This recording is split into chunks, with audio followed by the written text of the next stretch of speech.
భారత్ మాతాకి జై జై శ్రీరామ్. హిందుత్వం కోసం మాట్లాడిన ప్రతి ఒక్కరిని మతోన్మాది బీజేపీ వాళ్ళని విమర్శిస్తున్నారు. నిజమే, మేము గర్వంగా చెప్పుకుంటాం మేము బీజేపీ వాళ్ళమే.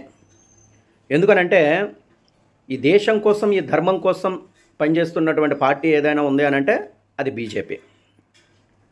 అరే మా రాముడు ధూళిలోని దుమ్ములోని టెంట్ కింద ఉన్నటువంటి మా రాముడికి భవ్యమందరాన్ని ఇచ్చినటువంటి బీజేపీకి మేము ఎప్పుడూ సపోర్ట్ చేస్తూనే ఉంటాం.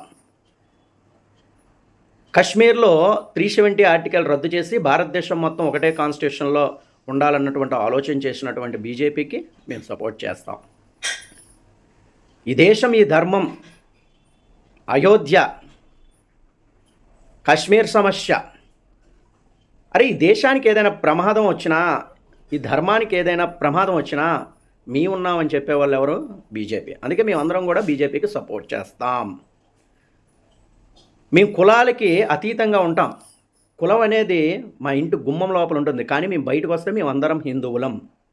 హిందూ అనే ప్రతి ఒక్కడు కూడా ఎవరికి సపోర్ట్ చేయాలి? ఈ దేశానికి ఈ ధర్మానికి పనిచేస్తున్నటువంటి పార్టీకి సపోర్ట్ చేయాలి. అందుకే మేమందరం కూడా బీజేపీకి సపోర్ట్ చేస్తాం. మమ్మల్ని మీరు మతోన్మాదులు అనుకున్నా, మీరు బీజేపీ వాళ్ళు అనుకున్నా, ఎవరు అనుకున్నా సరే మా ఎజెండా ఒకటే, ఈ దేశం ఈ ధర్మం. దీనికి ఎవరు సపోర్ట్గా ఉంటే వాళ్ళకే మేము సపోర్ట్.